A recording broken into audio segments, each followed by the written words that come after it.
Ang pagkakaroon ng ikalawang buhay ay maituturing na milagro. Hindi lahat ay nabibiyayaan ng ganoong pagkakataon. Pero paano kung ang pangalawang buhay mo ay sa ibang mundo? Hindi sa anyo at forma na gusto mo, ano ang gagawin mo? Ang nauna mong buhay ay isa ka lamang ordinaryong tao at manggagawa, pero sa pagkakataon na ito magkakaroon ka na ng bagong buhay at kapangyarihan, matutuwa ka ba? Ito ang kwento ng isang 37 years old na binata na naninirahan sa Tokyo, at typical na corporate worker. Wala man siyang girlfriend ay kontento na siya sa buhay na meron siya. Si Satoru Makami ay muling nabuhay at na-reincarnate bilang isang slime. Ang kadahilanan ng pagkamatay niya sa kanyang unang buhay ay ang kamalasan na nasaksak siya. Habang dinadama niya noon ang not-among injury ay nagising na lamang siya sa isang panibagong mundo. Nagkaroon siya ng bagong buhay at kaakibat na kapangyarihan, kung saan magagawa niyang mamimik o magaya ang anyo at kapangyarihan ng isang nilalang. Sa kanyang adventure ay makakatagpo niya ang isang storm dragon na si Veldora. Nakipagkasundo siya dito na tutulungan niya itong mabasak ang seal na 300 years nang nagpapahirap sa kanya. Sa panibagong mundo din na ito, si Satoru ay kikilalanan sa pangalan na Rimuru. Ang kanyang journey bilang slime ay magsisimula na, magiging hero kaya siya o villain ng sarili niyang story. Habang naglalakad-lakad sa kalsada ay nagmumuni-muni si Satoru, iniisip niya kung paano siya nakontento na araw-araw ay trabaho at bahay lang ang inaatupag niya. Di niya din maintindihan ang sarili niya dahil no girlfriend since birth ang eksena niya. Nasa lalim siya ng pag-iisip nang makasalubong niya ang kanyang kaibigan. Out of nowhere naman ay biglang sumagpat ang isang lalaki na nagmamadali at may dala itong kutsilyo. Mabilis naman na hinarang ni Satoru ang kanyang sarili, at imbis na ang kaibigan ay siya ang nasaksak. Nasa bingit na siya ng kamatayan, at bawat salitang nasa kanyang isipan ay mayroong isang tila computer program na ina-analyze ang laman ng isip niya. Bago siya mawalan ng malay ay inihabilin niya sa kaibigan na sirain ang kanyang hard drive na nasa kanyang computer. Matapos magpaalam at bago malagutan ng hininga ang nasa isip niya pa ay mamamatay siyang virgin. Nagising ang diwa ng ating bidang lalaki, hindi niya maintindihan ang nangyayari sa kanya. Halos hindi niya maaninag kung ano ang nasa harapan niya. Hindi niya din maramdaman ang katawan niya, pero malinaw sa alaala niya ang huling nangyari sa kanya. Habang tumatagal ay unti-unti niyang nakikita ang sarili niya, doon niya na-realize na from a self-proclaimed macho ay isa na siyang slime ngayon. Ngayon nga ay sinusubukan niya na mag-explore gamit ang kanyang bagong anyo na slime. Bigla naman may narinig siyang boses, ang boses na iyon ay ang tila program na narinig niya bago siya malagutan ng hininga. Ipinaliwanag sa kanya ng boses na naririnig ang bagong buhay na meron siya, ang mga abilidad at skills niya bilang isang slime. Nagtataka siya dahil isa siyang predator, ibig sabihin din ito na may kakayahan siyang gayahin ang anyo at abilidad na maa-absorb niya. Sinabi din ng boses na nagga-guide sa kanya na ito ang mag-analyze at mag-filter ng kanyang mga kinakain. Sinubukan niya ang kanyang guide, ina-analyze niya dito ang halaman na ngayon ay na-absorb ng katawan niya. Magaling din naman ang boses na ito dahil maayos niyang nasabi ang mga elements, ability and skills na makukuha niya mula sa halaman na iyon. Dahil maganda ang magiging benefit sa kanya ng halaman ay agad niyang inabsorb ang klase ng halaman na iyon na nasa kanyang paligid. Habang ini-enjoy ang bago niyang buhay, ay ito siya ngayon nakakita ng isang uri ng gemstone at inabsorb din ito. Sa sobrang ligalig niya ay nalaglag siya sa isang lawa. Tinake advantage niya ito, inabsorb niya ang tubig at nakagain ng water pressure ability. Sa sobrang bilis niya ngayon ay bumangga siya sa isang tila barrier. Pero wala siyang naramdaman na kahit na anong sakit, dahil ito sa pain nullification ability niya na kanyang nakuha bago siya mamatay. Iniintindi niya ang sinasabi ng kanyang guide, pero biglang may isang boses na naman siyang narinig. Takot na takot siya nang maaninag niya ang figure ng kumakausap sa kanya, dahil isa itong dragon. At ngayon, ay inaalukan siya ng dragon na ito ng ability na makakita, dahil bilang slime ay wala siyang tenga, bibig o mata. Ang kaya niya lang gawin ay makapag-isip at makapag-absorb. Dahil sa offer ng kausap ay nabuhayan siya. Ang kapalit lang naman kasi nito ay lagi niyang bibisitahin at kakausapin ang dragon. Na-acquire niya na ang magic sense ability ngayon ay makakakita na siya, mas lalo siyang natakot nang makita ang in-detail face ng dragon. Nagpatuloy sa pag-uusap ang dalawa, na ikwento ng ating bida ang kanyang buhay bago siya mamatay at maging isang slime. At ang dragon naman ay ipinaliwanag sa kanya ang tungkol sa bagong mundo na ito. Nagkwento din ang dragon na 300 years na siyang nakasil, nabanggit niya din ang pangyayari kung paano siya naaisil ng isang tao na nakalaban niya noon. Dahil sa usapan ng dalawa ay napagkasunduan nila na maging magkaibigan na. Nag-shake hands sila kahit parehas silang walang hands, tanda ng pagkakaibigan nilang dalawa. Tinanong ng ating bida ang dragon kung anong mangyayari kapag nawala na ang magic niya. Sinabi kasi ng dragon na hindi na aabot ng 100 years ang magic powers niya. Ang sagot ng dragon sa kanyang tanong, mamamatay siya kapag nawala na ang magic niya. Nalungkot naman siya para sa dragon, kahit sino malulungkot 300 years kang nakakulong tapos mamamatay ka pa nang di na-enjoy ang buhay. Sinubukan ng ating bida na i-absorb ang seal, pero hindi kaya ng powers niya. Pina-analyze ng ating bida sa kanyang guide na boses ang sitwasyon. Dito siya nag-come up ng idea at inalok ang dragon na i-absorb niya mismo ito sa kanyang katawan para hindi ito mawala habang humahanap sila ng paraan paano may aalis ang seal. Nagulat naman siya nang tumawa ang dragon, pero pumayag din naman. Bago sila nagsimula sa kanilang oplan swallow ang dragon, binigyan na muna nilang dalawa ng pangalan ang isa't isa.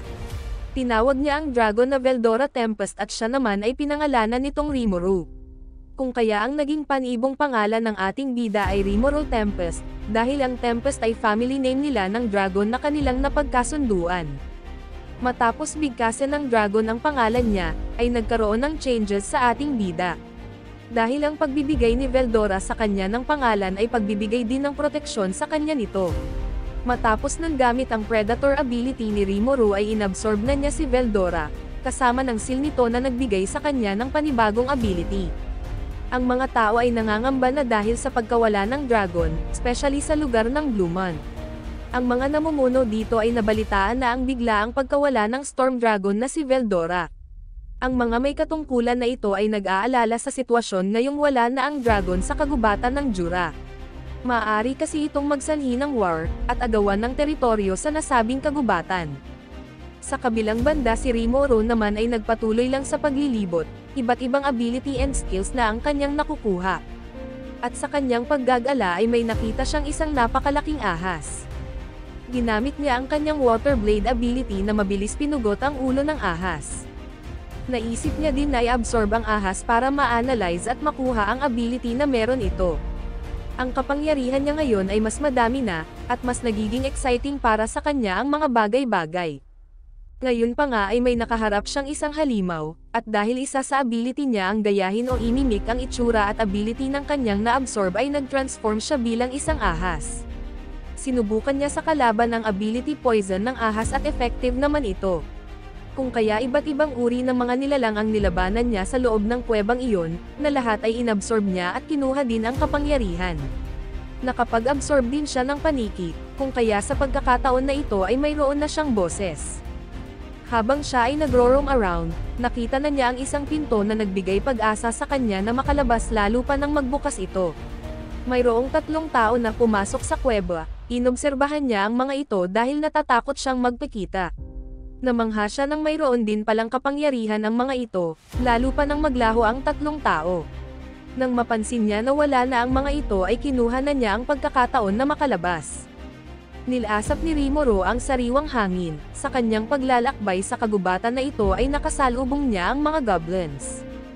Sa sobrang lakas ng boses na naproduce niya ay natakot sa kanya ang mga ito at lumuhad sa harap niya. Isinama siya ng mga ito sa Goblin Village, dito ay nakiusap sa kanya ang pinakamatanda doon. Nanghingi sila ng tulong kay Rimuru dahil hinaharas na sila ng iba pang mga halimaw simula nang mawala ang Storm Dragon na si Veldora. Nagkwento ang matanda sa ating bida kung paano sila inatake ng mga wolf, at dahil mahihina lamang sila ay madaming namatay sa kanyang mga kasama. Kaya kinakailangan nila ng tulong para maging payapang muli ang pamumuhay nila, kapalit nito ang loyalty ng mga goblin. Nagsimula na si Rimuru na tulungan ang mga goblin, nag-umpisa siya sa paggamot ng mga sugatan sa nakaraang laban. Matapos nun, kinagabihan ay sinugod ng mga wolf ang village. Nagulat ang mga ito nang makitang prepared ang mga goblin, at binalaan na sila ng ating bida na umalis na. Ngunit hindi sila nagpatinag, minaliit nila ang ating maliit na slime at sinugod ang village. Labis-labis ang galit ng alpha ng pack, dahil hindi nakalapit ang mga wolf at namatay agad. Sumugod ang alpha pero nahuli lang siya ang sticky thread ability ni Rimuro. Gamit ang kanyang water blade ability ay pinaslang niya ang alpha, inabsorb ito at nag-transform bilang wolf. Gulat na gulat ang pack sa ginawa niya, at gamit ang alulong ay nasunod niya ang mga wolf na ito. Ang ending ng laban, siya na ang magiging guardian hindi lang ng mga goblin maging ng pack of cute wolves na ito. Tuwang-tuwa ang lahat ng nasa kanyang harap nang i-announce niya na bibigyan niya ng pangalan ang mga ito. Wala siyang idea bakit ang saya ng lahat. Pumila na ang mga wolf at goblin upang mabasbasan at mabigyan ng pangalan. Isa-isa niya itong ginawaran ng pangalan. Habang nagbibigay ng pangalan ay tinanong siya ng pinakamatandang goblin kung sigurado ba siya sa pagbibigay ng pangalan sa mga ito na sinagot niya ng oo. Turn na ng mga wolf na mabigyan ng pangalan, ngunit bigla siya ng hina. At dahil ito sa na-drain na ang kanyang magicals o mana, kung kaya kailangan niya munang magpahinga. Nagising siya na inaalagaan ng mga goblin, at ngayon mas naiintindihan na niya na ang pagbibigay ng pangalan ay kumakain ng magicals at nagbibigay protection sa sino man mababasbasan nito, gaya ng ginawa sa kanya ni Veldora noon. Nagulat siya sa itsura ngayon ng matandang goblin na pinangalanan niyang Rigerd, mas macho na ito at hindi na mababakasan ang katandaan. Dahil ito sa pagbibigay niya ng pangalan na nagbigay din sa mga ito ng pagkakataon na mag-evolve. Habang ang mga wolf naman, isa lamang ang napangalanan niya ngunit lahat ng ito ay nag-evolve din, at ang pack nila ngayon ay tatawagan ng Tempest Wolves, sunod sa family name ni Rimuro at ng Dragon. Ngayon naman ay maglalakbay si Rimuro kasama ang ilang wolves at goblin. Nais niyang mabigyan ng magandang buhay ang mga ito kung kaya maglalakbay sila papunta sa kaharian ng mga dwarf. Ang mga ito kasi ay marunong sa paggawa ng bahay at pagbuo ng mga damit. Kung kaya nais niyang makausap ang mga ito at makipagtulungan. Habang nagpapahinga ay tinanong ng ating bida ang isa sa mga goblin kung anong itsura at anong mayroon sa kingdom ng mga dwarf. Napag-alaman niya ngayon na mayroon din palang mga tao at elf doon, nagbigay ito ng excitement sa kanya. Iniwan na nila ang mga kasama sa labas ng kaharian, upang hindi sila paghinalaan ng kahit na ano ng mga naninirahan doon. Pumila na sila para makapasok, may dalawang lalaki naman na malakas mang-trip. Kinailangan niya tuloy mag-evolve bilang wolf, inatake siya ng mga ito maging ng mga kasama nito ngunit walang effect. Ginamit niya ang kanyang alulong ability na nakapag-damage sa buhay ng mga nandon kung kaya ikinulong sila ng mga guard ng dwarf. Kinailangan naman ng mga dwarf ang tulong niya dahil kailangan ng mga ito ng healing potion. Sinabihan siya ng guard na dwarf na huwag aalis sa kulungan at babalik din ang mga ito. Sinunod naman niya ang sinabi nito, at dahil bored na siya sa loob kung ano-anong ginawa niya gamit ang ability. Nandyan ang gumawa siya ng Eiffel Tower gamit ang sticky thread ability niya at nilambitin ang goblin na kasama. Nang makabalik ang dwarf ay pinalaya na sila nito dahil sa tulong na kanyang ginawa. Sinamahan din siya ng dwarf para makapaglibot sa lugar, at makahanap ng mga kinakailangan niya. Nagpunta sila sa mga pagawaan ng weapon, dito ay natuklasan niya na may problema pala ang shop na ito. Kulang kasi sila sa materyales para gumawa ng mga sandata, wala na silang mamina na kinakailangan na materyales. Masyado na din stress ang blacksmith na ito dahil may order sa kanya ang hari, at kahit magkaroon siya ng mga materyales ay aabutin ng 2 weeks ang paggawa sa mga espada na order sa kanya. Nagtaka naman ang mga nasa loob ng silid na iyon sa pagtawa ni Rimuro, naalala niya kasi na mga magic ore ang kanyang kinolekta sa loob ng cave. Ang magic ore ay isa sa mga materyales na kailangan ng blacksmith, kaya ibinigay dito ang ilang nakolekta.